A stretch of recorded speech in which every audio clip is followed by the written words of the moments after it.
Alfred Jones एक मछली विशेषज्ञ है जिसे लोगों से संवाद करने में कठिनाई होती है। उसके बॉस सुगडेन ने उसे यमन में सामन मछली पकड़ने की परियोजना पर चर्चा करने के लिए हैरियट नामक एक महिला से मिलने के लिए कहा। अल्फ्रेड ने इस प्रस्ताव को मजाक समझते हुए मना कर दिया क्योंकि यमन का अधिकतर भाग रेगिस्तान है और ऐसी परियोजना को पूरा करना असंभव लगता था। लेकिन सुगडेन ने उसे मिलने के लिए मजबूर कर दिया। अल्फ्रेड आखिरकार हैरियट से अपने कार्यालय में मिला और बिना देरी किए समझाया कि यह परियोजना असंभव है क्योंकि यमन में पानी की कमी है। हैरियट ने कहा कि यमन में पानी की कमी नहीं है, वहां पानी संरक्षित करने के लिए एक बड़ा बांध भी है। यह सुनकर अल्फ्रेड चुप हो गया। अपने कार्यालय लौटकर अल्फ्रेड ने सुगडेन से मुलाकात की, जिसने उसे परियोजना पर हस्ताक्षर करने के लिए कहा।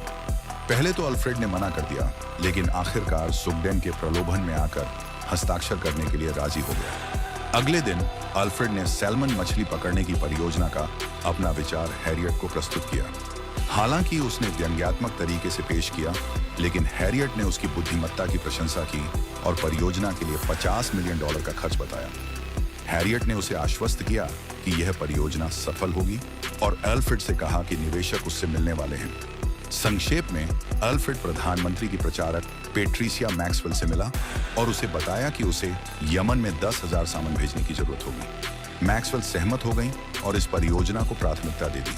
कुछ दिन बाद अल्फ्रेड ने परियोजना के निवेशक शेख मोहम्मद से मुलाकात की। शेख को यह परियोजना बहुत पसंद आई और उसने मछली पकड़ने के दौरान अल्फ्रेड से जीवन, विश्वास और मछली पकड़ने के बारे में बातें की। रात में शेख ने अल्फ्रेड और हैरियट से बातचीत की। उस समय हैरियट उदास दिख रही थी क्योंकि उसका प्रेमी युद्ध के मैदान में था और वह उसके बारे में चिंतित थी। दूसरी ओर अल्फ्रेड का अपनी पत्नी से रिश्ता भी समस्याओं से घिरा हुआ था। शेख ने उन्हें थोड़ा आराम करने की सलाह दी। एक दिन अल्फ्रेड को पता चला कि उसके दोस्त ने यमन में 10,000 सामान भेजने से मना कर दिया, यह कहते हुए कि यह संभव नहीं होगा। अल्फ्रेड को हैरानी हुई जब हैरियट ने बताया कि चीन से बांध के तकनीशियन उनके कार्यालय में मौजूद थे। दोनों ने उन्हें परियोजना का विवरण समझाया। उसी दिन हैरियट को अपने प्रेमी के बारे में खबर मिली कि वह युद्ध के मैदान में गायब हो गया है, जिससे वह परेशान हो गई। अल्फ्रेड ने उसे शांत करने की कोशिश की। वह हैरियट के घर गया, जहां वह 3 दिनों से अपने कमरे में बंद थी।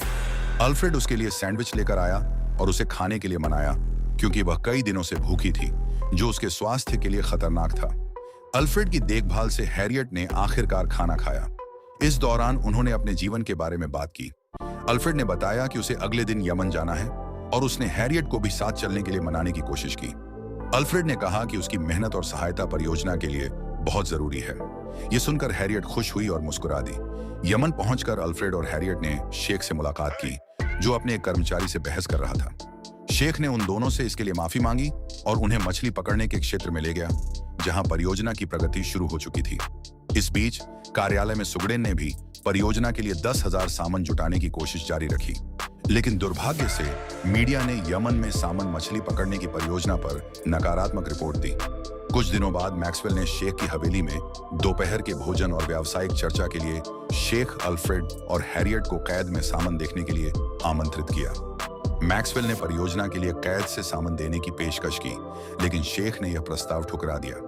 इसके बाद अल्फ्रेड और शेख ने मन हल्का करने के लिए मछली पकड़ने का फैसला किया। अचानक एक व्यक्ति ने शेख पर हमला करने की कोशिश की, लेकिन अल्फ्रेड ने समय पर हस्तक्षेप कर उसे बचा लिया। थोड़ी देर बाद गार्ड हमलावर को पकड़ने में सफल हुए। शेख ने अल्फ्रेड को धन्यवाद दिया और उसकी दयालुता का बदला चुकाने का वादा किया। घटना के बाद अल्फ्रेड हैरियट के पास गया, जो टीवी पर युद्ध पीड़ितों की खबर देखकर दुखी थी। अल्फ्रेड ने उसे सांत्वना दी और उसके साथ रहा जब तक वह सो नहीं गई। अगली सुबह अल्फ्रेड उसे सोता छोड़कर अपने घर लौटा। वहां उसने अपनी पत्नी को इंतजार करते हुए पाया, जो उसके इस्तीफे और हैरियट के प्रति उसके लगाव से दुखी और ईर्ष्यालु थी। उसे छोड़कर चली गई। इसके बाद अल्फ्रेड ने हैरियट और शेख से मुलाकात की और सुझाव दिया कि कैद से सामान लाना एक अच्छा कदम होगा। आखिरकार सामान का शिपमेंट हेलीकॉप्टर से यमन पहुंचा। अल्फ्रेड खुश था कि सामान सुरक्षित आ गए। रात में अल्फ्रेड और हैरियट मछली पकड़ने के मैदान में तैरते हैं। हैरियट ने उसे इस प्रोजेक्ट में शामिल करने के लिए धन्यवाद दिया, जिसने उसे प्रेमी के खोने के दुख से बाहर निकलने में मदद की।